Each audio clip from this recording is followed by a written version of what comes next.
ফুটবলের জন্ম ইংল্যান্ডে, কিন্তু এর পূর্ণতা দিয়েছে ব্রাজিল। ব্রাজিলকে মনে করা হয় ফুটবল ইতিহাসের সর্বশ্রেষ্ঠ দল, যারা সর্বোচ্চ 5 বার বিশ্ব চ্যাম্পিয়ন হয়েছে।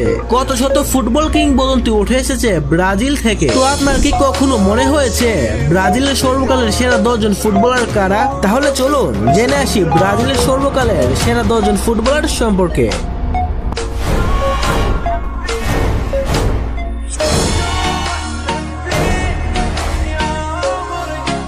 নাম্বার 10, রিকার্ডো কাকা। ফুটবলের রাজপুত্র বলা হয় যাকে। গোটা একটা প্রজন্ম যাকে দেখে ফুটবলের প্রেমে পড়েছিল। তার নম্র ব্যবহার ও ফুটবলের প্রতি তার ভালোবাসার জন্য আজও মানুষের মনে তিনি অমর হয়ে আছেন। কাকা ছিলেন একজন অ্যাটাকিং মিডফিল্ডার। অসাধারণ পাসিং, ড্রিবলিং ও দূরপাল্লার শট নেওয়া ছিলেন তিনি অনন্য। তিনি ব্রাজিলের হয়ে 92টি ম্যাচ খেলেছেন, যার মধ্যে গোল করেছেন 29টি ও অ্যাসিস্ট করেছেন 23টি। Number 9, Neymar Junior. A prince who never became a king। এই বাক্য দিয়ে নেইমারকে বোঝানো হয় সেরা হওয়ার যা যা দরকার তার সবই ছিল নেইমারের মধ্যে, কিন্তু ইনজুরি নামক অভিশাপটি তাকে সেরা হতে দেয়নি। বছরের বেশিরভাগ সময় থাকেন ইনজুরিতে, তবে যতক্ষণ মাঠে থাকেন ততক্ষণ যেন কোন শিল্পীর শৈল্পিক নিদর্শনের মতো মুগ্ধ করেন গোটা ফুটবল বিশ্বকে। নেইমারকে মনে করা হয় ফুটবল ইতিহাসের অন্যতম সেরা স্কিলফুল ফুটবলার। নেইমার ব্রাজিলের হলুদ সবুজ জার্সিতে 128 ম্যাচে 79 গোল ও 58 অ্যাসিস্ট করেন। 79 গোল নিয়ে ব্রাজিলের ফুটবল ইতিহাসের সর্বোচ্চ গোলের মালিক নেইমার জুনিয়র। নাম্বার 8, সক্রেটিস, যিনি ছিলেন ব্রাজিল ফুটবল ইতিহাসের এক অতৃপ্ত মহানায়ক। সক্রেটিস ছিলেন একজন মিডফিল্ডার যিনি তার ফুটবল মেধা, কৌশল ও চোখ ধাঁধানো গোলের জন্য পরিচিত ছিলেন। সক্রেটিসের খেলার ধরন ছিল অত্যন্ত সৃজনশীল, তার পাসিং ও বল কন্ট্রোল ছিল আকর্ষণীয়। তিনি ব্রাজিলের হয়ে ম্যাচ খেলেছেন 7টি এবং গোল করেছেন 22টি। Number 7, Cafu. সর্বকালের সেরা রাইট ব্যাক ও সর্বকালের অন্যতম সেরা ডিফেন্ডার বলা হয় যাকে। কাফু ছিলেন একজন আক্রমণাত্মক রাইট ব্যাক। কাফুকে মনে করা হয় ব্রাজিলের ফুটবল ইতিহাসের সেরা অধিনায়ক। তার পজিশনিং, ট্যাকল, আক্রমণ ও ডিফেন্ডিং ছিল টপ লেভেলে। কাফু ব্রাজিলের হয়ে 142 ম্যাচে অংশগ্রহণ করেছে, যা ব্রাজিলের হয়ে সর্বোচ্চ। কাফু ফুটবল ইতিহাসের একমাত্র ফুটবলার যিনি 3টি আলাদা বিশ্বকাপের ফাইনালে খেলার এক অবিশ্বাস্য নজির করেছে, এর মধ্যে 2টি বিশ্বকাপ জয়লাভ করেছেন। Number 6, Ronaldinho, the magician of football.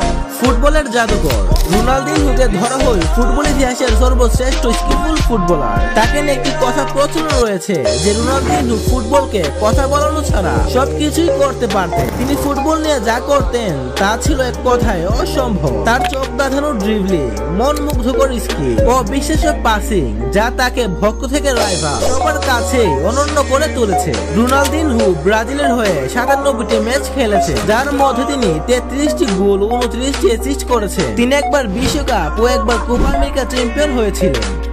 Number 5, Romario. ব্রাজিলের ফুটবল ইতিহাসের আরেক কিংবদন্তি যিনি বিশ্বকে দেখিয়েছিলেন তার অসাধারণ গোল করার ক্ষমতা। 1966 সালে রিও ডি জেনেরোতে জন্ম নেওয়া রোমারিও ছিলেন এক ভিন্ন রকমের স্ট্রাইকার। খুব কম ফুটবলারই এসেছে যারা রোমারিওর মতো গোল করার ক্ষমতা রাখে। রোমারিওর সেরা সময় ছিল 1994 সালের বিশ্বকাপ, যেখানে তিনি 5 গোল করে ব্রাজিলকে বিশ্বকাপ জেতাতে সামনে থেকে নেতৃত্ব দিয়েছে। আর ব্যক্তিগতভাবে সেই বিশ্বকাপের গোল্ডেন বল জয়লাভ করে তিনি ব্রাজিলের হয়ে 70টি ম্যাচে 55টি গোল করেছে।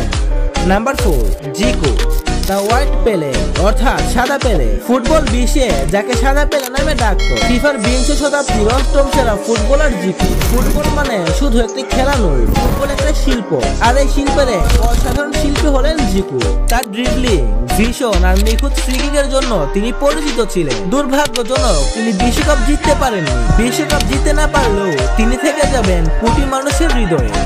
Number 3, Ronaldo Nazario, the greatest striker of all time. তর্ক সাপেক্ষে তিনি সর্বকালের সেরা স্ট্রাইকার। তিনি শুধু তারকা ছিলেন না, তিনি ছিলেন মহাতারকা, অর্থাৎ দ্য ফেনোমেনন, যার খেলায় ছিল এক অদ্ভুত ম্যাজিক যাকে আজও ফুটবল প্রেমীরা তাদের হৃদয়ে ধারণ করে।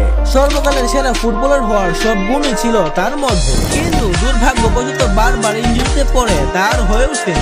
তবে ইনজুরি নিয়েও যা করেছেন তা ছিল কল্পনার বাইরে। তিনি ব্রাজিলের হয়ে 2টি বিশ্বকাপ ও 2টি কোপা আমেরিকা জয়লাভ করে এবং 2002 সালের বিশ্বকাপে অতিমানবীয় পারফরমেন্স করে সেই আসরে 8 গোল করে গোল্ডেন বুট অর্জন করে এবং 1999 সালের বিশ্বকাপে গোল্ডেন বল জয়লাভ করে।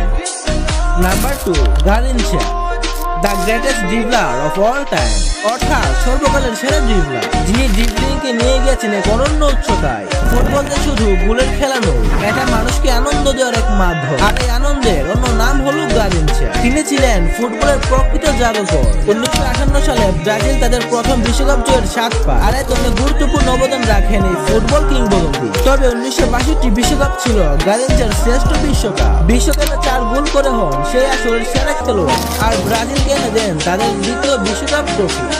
নাম্বার 1, পেলে, দ্য কিং অফ ফুটবল, ফুটবলের রাজা, দ্য গ্রেট পেলে, যিনি পুরো ফুটবলকে বদলে দিয়েছিলেন। ফুটবলের প্রথম গ্লোবাল সুপারস্টার, যার ছোঁয়ায় ফুটবলে অনন্য উচ্চতায় পৌঁছেছে।